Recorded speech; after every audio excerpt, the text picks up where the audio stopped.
It's 2:07 a.m. and you're half awake, half resigned because your dog has once again claimed 80% of the mattress like it pays rent. One paw is draped across your ribs, their head is buried into your pillow as if your side of the bed was always the intended destination. And you're hanging off the edge negotiating sleep like it's a diplomatic crisis. Your first thought might be warmth, comfort, habit, maybe even clinginess. But that interpretation collapses the moment you realize something unsettling. This isn't random affection. This is a behavior shaped by thousands of years of biological selection, neurochemical conditioning, and emotional coding far deeper than modern human sleep can easily explain. And the real question isn't why your dog sleeps with you. It's what your nervous system is doing to theirs while they're already asleep beside you. Because when researchers at Eötvös Loránd University in Budapest studied canine attachment patterns using the Ainsworth-Strange situation framework originally designed for human infants, they discovered something that reframes everything you think you know about that dog curled beside you at night. Dogs don't just like their owners. They attach in the same categories as human babies do with caregivers: secure, insecure, avoidant, and anxious. And the most striking result wasn't just the similarity in behavior patterns, but the distribution itself. Roughly 61% of dogs were classified as securely attached, almost identical to the rate seen in human toddlers forming bonds with their mothers. That means when your dog chooses to sleep next to you instead of across the room, it isn't a preference in the casual sense. It is a biological vote of safety. In their internal model of the world, you are the variable that predicts survival, and sleep is the most vulnerable state they enter all day. So why would they place that vulnerability anywhere else? That decision is reinforced by a chemical loop happening silently between you and them every time your eyes meet during the day. A loop studied in work published in Science and explored further in behavioral research at Azabu University in Japan. It begins with a simple gaze. Your dog looks at you, not as a passive observer, but as an active participant in a biochemical exchange. That look stimulates oxytocin release in your brain, the same hormone involved in maternal bonding and deep social trust. Then something even more unusual happens. Your softened expression, your returning gaze, feeds that signal back into your dog's system, triggering oxytocin release in them as well. It is not symbolic affection. It is synchronized chemistry. And here is where the contrast becomes stark. When researchers compared this response to wolves, even wolves raised by humans from birth, the loop simply did not activate in the same way. The neurochemical synchrony was absent, as if the circuit between species had never been wired in the first place. Yet in dogs, this loop doesn't stop when the lights go out. After just 10 minutes of physical contact, both human and dog show measurable reductions in cortisol, the primary stress hormone, preparing two entirely different nervous systems to enter deeper, more restorative sleep. But only if that bond has already been established. To understand why that bond exists at all, you have to step back 15,000 years. To a world with no doors, no walls, and no separation between survival and the wild. Imagine firelight flickering against stone while early humans sleep in clusters, and just beyond the reach of that glow, wolf silhouettes move with quiet calculation. Most histories describe domestication as control, but one of the most powerful pieces of evidence suggests something far more intimate. In a burial site in Germany dating back roughly 14,000 years, archaeologists found the remains of a dog that had suffered from canine distemper. It should have died quickly.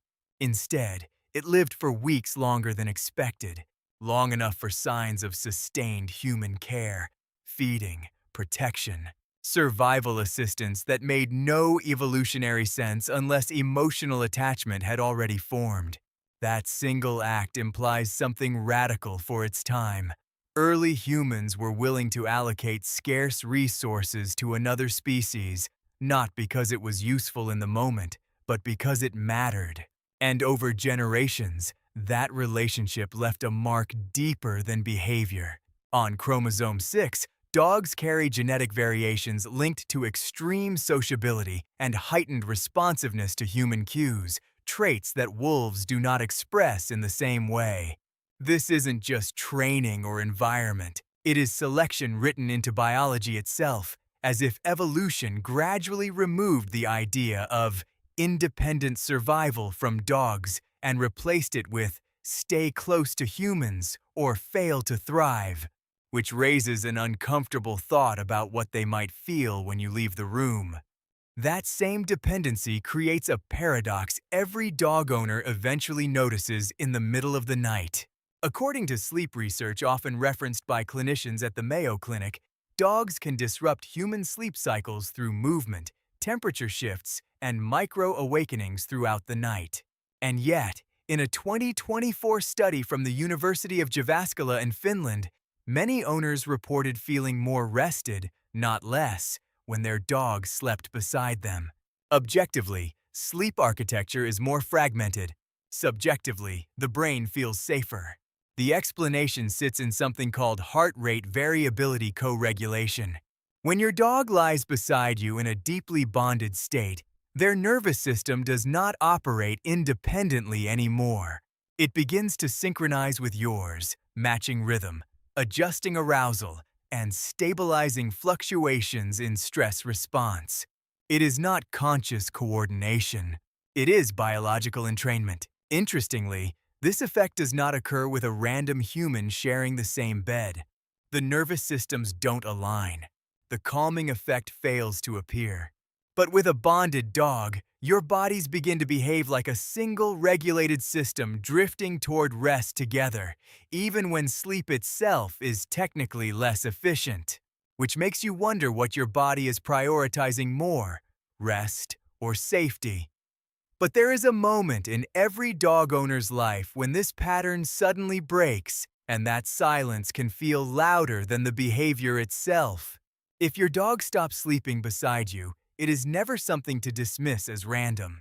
In older dogs especially, reluctance to jump onto the bed or hesitation at familiar sleeping spots can be one of the earliest behavioral signals of joint pain, often linked to arthritis that develops slowly and invisibly long before limping appears. And beyond the body, there is another possibility that is just as important. Canine cognitive dysfunction affects an estimated 35% of dogs over the age of 8, altering sleep-wake cycles, disrupting spatial memory, and gradually eroding the routines that once felt automatic. A dog that used to find you in the dark may suddenly hesitate, not because the bond is gone, but because the internal map guiding them to you is no longer as reliable as it once was. This is why changes in sleep proximity matter so much. They are often not emotional distance. They are biological signals asking to be read before louder symptoms arrive. And most owners miss them until they are obvious. So when you finally lie there at 2 a.m. with your dog pressing into your side, stealing the blanket, taking the space you were sure was yours, it stops being an inconvenience and starts becoming something else entirely. They didn't randomly end up there. They chose you out of every scent, every room, every possible resting place in the world they understand. And in their nervous system, that choice is not symbolic. It is survival logic wrapped in trust. Drop a comment below and tell me what percentage of the bed your dog takes up tonight, because the answer usually says more about their attachment than you might think. And the next time you look into your dog's eyes while they're awake, you might start noticing something even stranger happening beneath that gaze. Something that explains why they follow you from room to room in the first place, and it goes deeper than sleep ever could.